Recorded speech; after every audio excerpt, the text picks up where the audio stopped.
You know that person, right? The one who just wakes up smiling, full of energy, actually pumped for the day?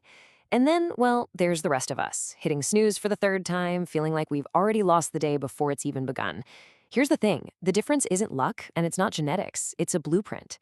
Today, we're gonna break down the actual science-backed morning routine that can literally rewire your brain for happiness, starting from the second you open your eyes. So let's get real for a second. On the left, that's the dream, isn't it? Waking up refreshed, clear-headed, just ready to go. But for so many of us, the reality on the right is painfully familiar. That awful alarm, the magnetic pull of the snooze button. And then, what do? We immediately dive into our phones.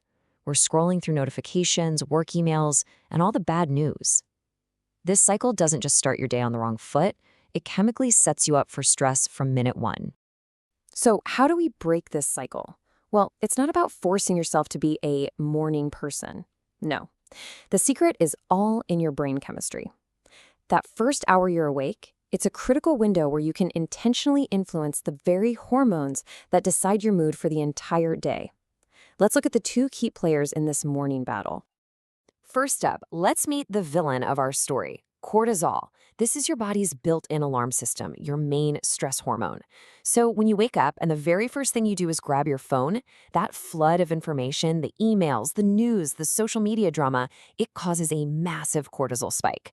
Your body basically goes into fight or flight mode, making you feel anxious and reactive right from the start. It's like starting a race already completely out of breath. And now for the hero, serotonin. This is the good stuff. It's a key neurotransmitter that stabilizes your mood and creates those feelings of well-being and happiness. And the best news, we can naturally boost it with just a few simple, intentional actions in the morning. So the goal of our blueprint is super simple. We want to decrease that cortisol and increase the serotonin. That's the whole game. All right, enough theory. Let's get to the how, the actionable part. This is your step-by-step blueprint for taking that control of your first hour. And listen, these aren't complicated hour-long rituals. They are small, science-backed habits designed to work with your brain, not against it. Okay, the first 5 minutes are absolutely crucial. First, the 60-second wake-up reset. Before you do anything else, just take 1 minute. Lie there and just breathe. No phone. Science calls this a transition pause, and it's your best defense against that initial cortisol spike. Next, get 2 minutes of natural light. Just stand by a window. This light signals a part of your brain to ramp up serotonin production and set your internal clock for the day. And finally, hydrate. Your brain is totally dehydrated after sleeping. Water first, before coffee, gently wakes it up and improves your focus. Okay, this next habit has an unbelievable return on investment. All you have to do is take 10 slow, deep breaths. You know how long that takes? About 45 seconds. That's it. For that tiny investment, you flood your brain with oxygen and you activate your parasympathetic nervous system, which is just a fancy way of saying your body's calm mode. It lowers anxiety and helps you ease into the day with a clear head. I mean, come on, that's a trade worth making every single time. Now I know what you're thinking. Make my bed? My mom told me to do that. But this is not about being tidy. It's about neuroscience. See, making your bed is a small, easy win, and it creates what psychologists call a psychological snowball. When you complete this super simple task, your brain releases dopamine, the chemical of motivation. And that feeling of accomplishment, it doesn't just stay in your bedroom. It follows you into your day, creating momentum. It's the first step in building an identity as someone who gets things done. Next, we lay down some feel-good foundations. This is not a full workout, okay? We're talking just 60 seconds of movement, some stretching, shaking your arms, a little dance party for one. It releases endorphins, your brain's natural mood booster. Then set one simple intention for the day, not a to-do list, but emotional direction like, today I will focus on being patient. It gives your brain a clear target. And finally, a quick 30-second gratitude scan. Just recalling one thing you're grateful for, fires up dopamine, and literally starts to rewire your brain to hunt for the positive. And this brings us to what might be the most important defensive move you can make. That first hour you're awake, your brain is in a highly suggestible, almost programmable state. It's like wet cement. Whatever you feed it, the news, social media drama, stressful conversations, that becomes your emotional baseline for the day. You have to protect this time. It is sacred. It's the foundation your entire day is built on. All right, everything we've talked about so far is powerful. It really is. But this next habit, this is the one that truly changes the game.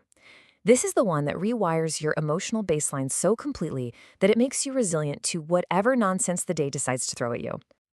So, what is this transformative habit? It's called a happiness anchor.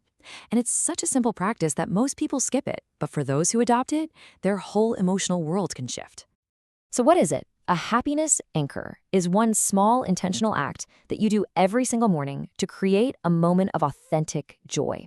It could be listening to that one song that always lifts you up, or looking at a photo of a cherished memory, reading an inspiring quote, hugging someone you love. The key here is that you're doing it on purpose, with the intention of making yourself genuinely happy. Think of it this way. Your happiness anchor, it's like putting on emotional armor before you walk out the door. By intentionally creating just one positive emotional moment, you lock that feeling in. And this isn't just about feeling good for 5 minutes. This is about building real, long-term emotional resilience. You're training your brain to find joy on command, making you way less vulnerable to the stress and negativity you're going to run into later. And this isn't just some fluffy, feel-good idea. There's real science behind why this works so well. Your brain actually holds on to the emotional flavor of that first joyful moment you create. That feeling literally follows you for hours. I mean, look at this. When you use a happiness anchor, your emotional resilience is significantly higher. You're not just letting your mood be dictated by chance anymore. You're taking control and setting your own emotional state right from the start. So there you have it. That's the blueprint. From resetting your mind and body to building momentum and then locking in your mood with that emotional armor. Let's just put it all together so you can see it in one clear view. This table really breaks it down nicely. Let's do a quick flyby. You can see your reset habits, the pause, the sunlight, the water, they lower that nasty cortisol and raise serotonin. Your momentum habits, like making the bed, give you that first hit of dopamine. Then, the foundation habits layer on the endorphins and even more dopamine. And finally, your armor, that happiness anchor, it locks in that positive state, giving you control. Every single step has a specific scientific purpose. Now, looking at that whole list might feel a little overwhelming, and I get it. But here is the single most important takeaway. You don't have to do it all at once. The goal here is progress, not perfection. Just pick one of these habits to try tomorrow. Just one. Maybe it's a 60-second pause, or maybe it's finding your happiness anchor. Starting small is how you build a routine that actually sticks. Ultimately, your morning is a choice. That first hour after you wake up is a blank slate. It's a fresh opportunity to decide how your day is going to feel. You have the science now. You have the blueprint. So the only question left is, what are you going to write on your slate tomorrow?